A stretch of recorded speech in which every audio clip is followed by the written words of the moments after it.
Hey everyone, and welcome back for another deep dive. Yeah. Today we're heading over to Lagos, Nigeria, where just a few days ago, a story broke that is making headlines and sparking some really heated discussions online. It is a complex situation. Oh yeah. It really is. Absolutely. So we're talking about the demolition of a free school for orphans and widows. Right.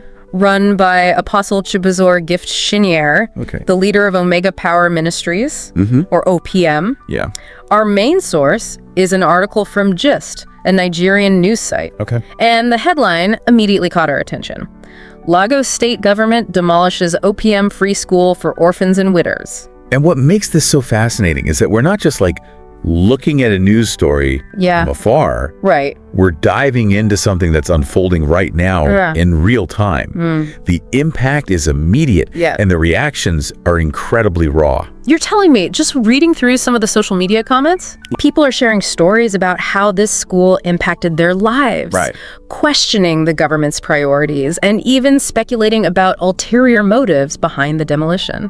It's certainly understandable. Yeah. This school wasn't just a building. Right. It was a symbol of hope for a very vulnerable community. Right.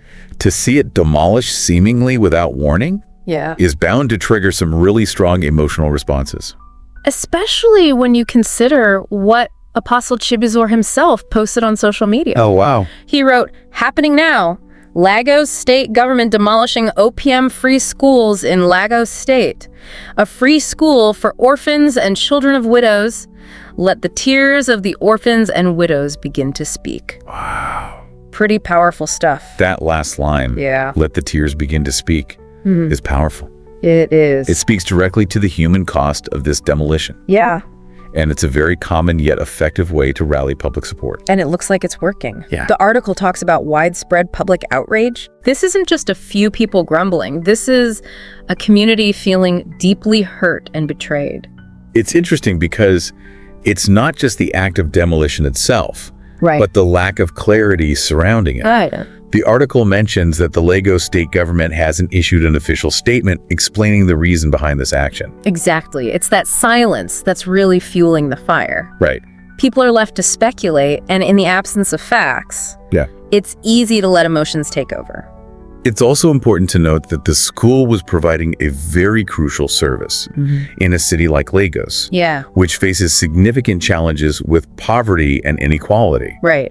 The loss of this free education resource is a real blow to the community. Okay, so let's try and unpack this. Okay. Why would a government demolish a free school? Yeah. Especially one that serves such a vulnerable population. Right. You'd think they'd want to avoid the negative PR, right? You would think, but we have to consider all angles here. Yeah. In Nigeria, land ownership laws can be quite complex. Could there be a dispute over the school's property that we're not aware of?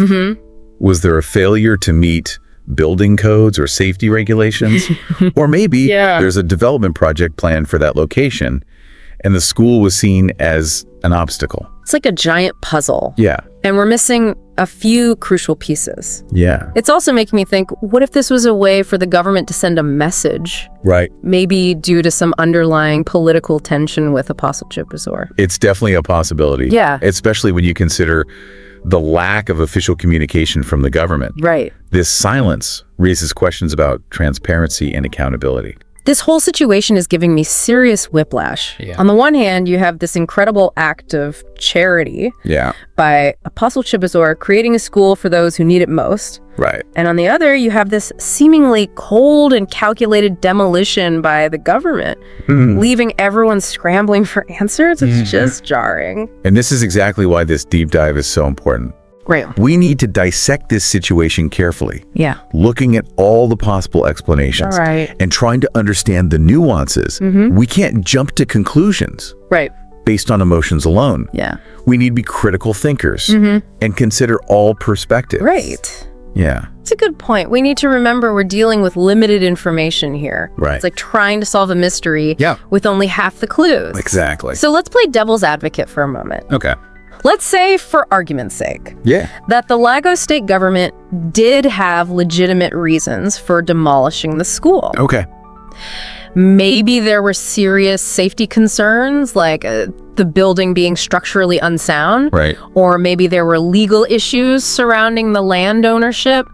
Would that change how we view this whole situation? That's a great question, and it brings up a really important point. Yeah. Even if there were valid reasons for the demolition, Right. the way it was handled seems to be at the heart of the public outrage. The lack of communication, Right. the seeming disregard for the impact on the students and their families. Right. That's what's causing such a strong reaction. It's like breaking up with someone by ghosting them. Exactly. Even if you had good reasons for ending the relationship, Right. the way you went about it just adds insult to injury. Exactly. Yeah. It's about respecting the people involved, Right. even in difficult situations. Transparency and clear communication are crucial, Yeah. especially when dealing with a sensitive issue like this. You know, this also brings up a broader point about the relationship between religious organizations and governments, particularly when it comes to social welfare. Yeah. We see this tension play out in many countries Absolutely. around the world. On one hand, religious groups often step in to fill the gaps where governments fall short, Yeah. providing essential services like education and healthcare. But this can sometimes lead to friction, Right. especially if there are differing views on how these services should be run, Yeah. or even if they should exist at all. It's like a delicate dance. Yeah. Trying to find the right balance between supporting those in need Right. and navigating these potentially complex political dynamics. And this case highlights another layer of that complexity. It's not just about the government and the religious organization. yeah, It's also about the impact on the individuals caught in the middle. right. At the end of the day, it's the orphans and widows who relied on this school who are suffering the most. Absolutely. Their education has been disrupted, their futures thrown into uncertainty. And we can't lose sight of that human element. Right. These are real people with real lives, and their stories deserve to be heard. Absolutely.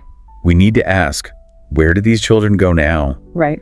What happens to their education? How are their families coping with this sudden loss?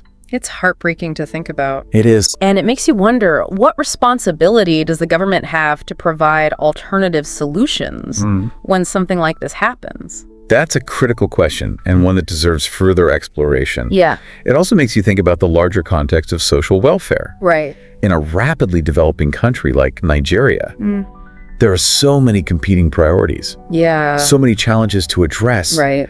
But surely the education of vulnerable children Yeah. should be at the top of the list. Yeah, it really makes you question like what it truly means to protect and care for the most vulnerable members of society. Absolutely. It forces us to confront some uncomfortable realities Yeah. about inequality and access to basic human rights. And speaking of confronting uncomfortable realities, I keep coming back to that powerful image Yeah. Apostle Chibazor invoked in his post, "Let the tears of the orphans and widows begin to speak." It's such a poignant reminder that beyond the political maneuvering and the legal complexities, there are real human lives impacted by this decision. He's demanding accountability, and he's calling for those tears to be acknowledged, Right. not ignored. It's like he's saying, don't just look at the rubble of this building. See the shattered hopes and dreams of the people who depended on it. Exactly. Yeah. And that brings us back to the core of this deep dive. We're not just dissecting a news story. We're trying to understand a very complex situation with profound human consequences. Okay, so after going through all of this, what can we take away from this story? What are the key insights that stand out to you? Well, first and foremost, I think it highlights the critical role of education Yeah. in breaking cycles of poverty and empowering individuals. The fact that this school existed in the first place speaks volumes about the need for accessible education, Right. especially for those who might not have other options. It also makes you realize how fragile that access can be here today, gone tomorrow, as they say. And for the students of this school, that fragility has become a harsh reality. Absolutely. Yeah. Another important takeaway is the importance of transparency Yeah. and communication, Right. particularly from those in positions of power. Right. The lack of clear explanation from the Lagos state government has only added to the confusion and fueled speculation, Right. leading to distrust and anger within the community. It's almost like they created a vacuum. Yeah. And that vacuum is quickly being filled with rumors, conspiracy theories, and a growing sense of resentment. Exactly. Open communication could have gone a long way.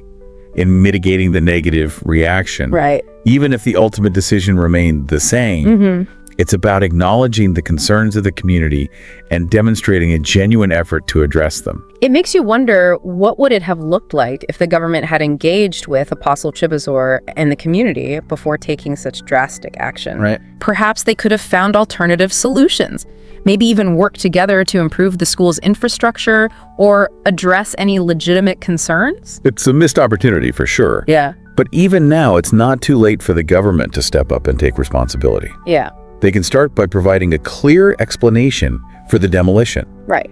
addressing the concerns of the community, and offering a concrete plan to ensure the education of the displaced students. It's the very least they can do, especially when you consider the emotional toll this situation has taken on these families. This whole deep dive has really left me thinking about the role of philanthropy in addressing social issues. Yeah. It's clear that Apostle Chibazor was driven by a desire to make a positive difference in his community. Right.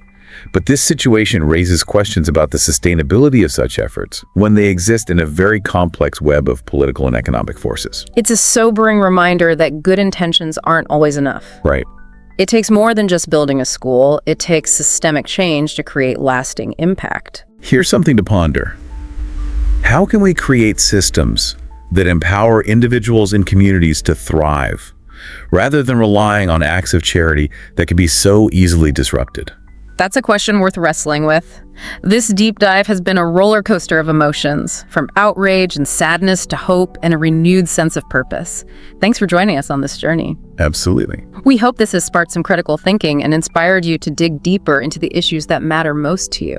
Remember, knowledge is power, but only when we use it to understand our world and work towards positive change. Well said. Keep asking questions, keep challenging assumptions, and keep searching for the truth. Please ensure you like and subscribe to my YouTube channel. See you next time.